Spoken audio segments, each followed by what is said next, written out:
Toymaker. I'm Cream the Rabbit, and this is Cheese the Chow. Chow chow! Now let's continue where we left off. With that being said, I got up from bed. I was dressed poorly, and I didn't want my best friend to see me that way. While my mother closed the door, I ran over to my wardrobe and took out an ordinary dress. In the space of a few minutes, I came out of my room, neat and ready. In my haste, I was out of breath. Finally, exclaimed Daisy, smiling.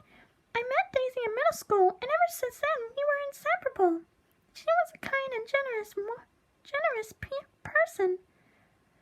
She was always welcome in our family.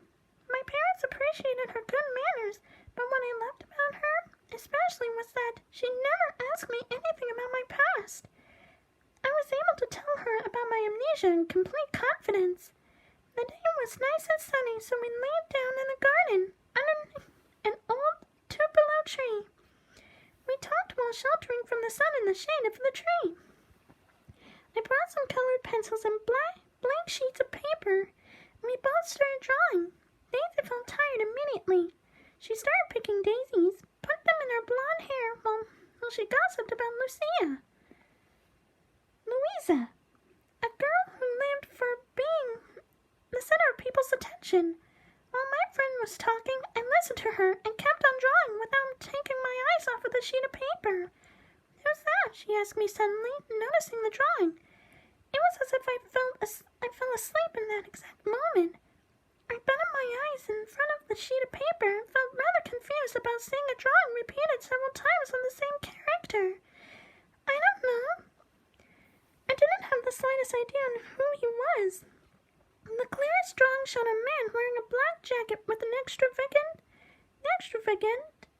and voluminous fur on his shoulders. Extravagant and voluminous fur on his shoulders. He had a beautiful, happy smile and two yellow eyes that was covered a bit by his fringe. He wore dark clothing, and in his hands he was holding a little blue case resembling a music box. Maybe I saw him in an illustration book. Oh, okay, let's have an ice cream, said Daisy, chasing the subject of our conversation, seemingly not very interested. Ants are coming out of my skirt. On that same night, I had another nightmare, and this was worse than the previous one I had before. I dreamt about the dark figure again, who brutally tortured me and kept saying the same phrase over and over again. She's mine. I woke up at 2 a.m. breathing rapidly. I curled up feeling the wall behind my back.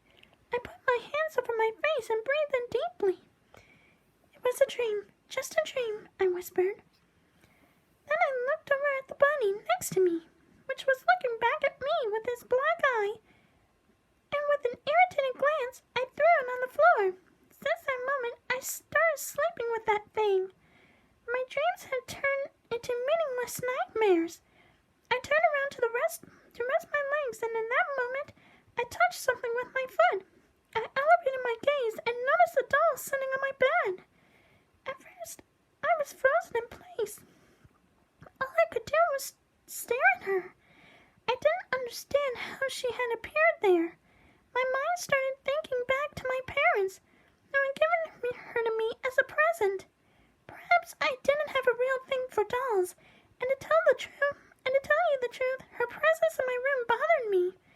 It was a peculiar doll, made of wax and unusual characteristics. Oh, excuse me. She had a headdress of flowers flowing through her hair, and only a few locks caressed her cheeks. She wore an embroidered white lace dress with a black ribbon tied to her waist. Her arms were unusually long. She had long, tapering fingers that were not normal. What caught most of my attention was a rose in the center of her mouth, as if it was supposed to silence her. I looked at her closer and scanned her under the moonlight. I touched her face and realized there was something wrong. I kneeled down and tried to get an even closer look at her. Then I heard something, a sort of subdued sound, like a wheeze. It was coming from the doll. I began screaming and let her fall to the floor while standing up in horror, trembling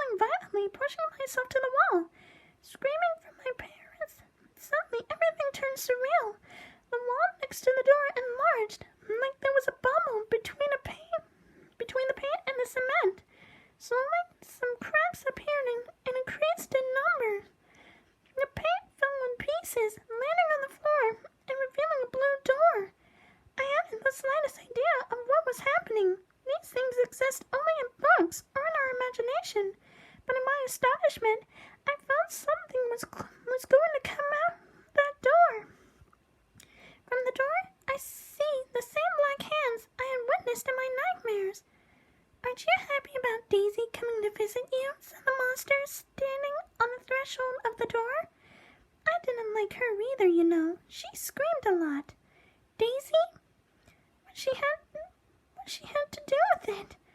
I looked around confused, looking for the presence of my friend that obviously was not there anymore. My eyes landed on the door, on the doll. That blonde hair and face made of wax looked strangely familiar. I held my breath. A nightmare. It must have been another nightmare. I rushed over to the doll and turned her face in my trembling hands. I put my ear over her chest and heard another sound along with that horrible wheeze. The pounding of a heart. Daisy! Daisy! I cried desperately. It had to be a nightmare. Something like this could not have been happening. I realized my parents were next to my room, according to the sounds I heard. They must have heard me screaming, but the monster blocked the entrance. He pulled the door shut, blocking in its setting, deforming the wood. My parents started punching on the other side, and I didn't know what to do. It didn't look like a dream. It was perfectly clear. It was more real than those nightmares of darkness and torture. My heart was beating so fast that it started to hurt. I felt the sweat on my forehead and the doll trembling in my hands, which I couldn't keep still. The monster stood at the entrance, not moving from it. In the half-light, I could see his evil smirk, as if he was waiting for my reaction. I unbuttoned Daisy's dress, who looked imprisoned under the tons of wax, and I started to dig, trying to set her free. I dug and dug and dug while her moans became more intense, until I felt something wet under my nails. I looked at my hands covered with blood. Her skin must have been mixed with wax. And the digging was not helping her at all. That thing that's supposed to be Daisy was suffering. Her wheezes were blood-curdling, but her expression was still that of an impassive doll. I trembled with horror. I had to repress the wrench, and suddenly I felt my arm being grabbed. My splendid Maggie, you ruined your doll, exclaimed the monster. His wistful eyes sparkled with a pale green light. You even threw Mr. Bunny on the floor. But I forgive you. You must return to the place where you belong, by my side. Who in the world are you? I shook like mad, trying to set myself free while my parents were trying to break down the door. The expression of the creature was filled with astonishment. I am Jason the Toymaker, he exclaimed. Your faithful friend, the only one you could trust. And hearing that name, something moved in my memory, like an electric shock had run through my body. My father succeeded in breaking down the door and turned on the light. When I finally saw him, his face primed a bomb that exploded, sending my memories that were buried deep in the corners of my mind all those years free. And this is where I will stop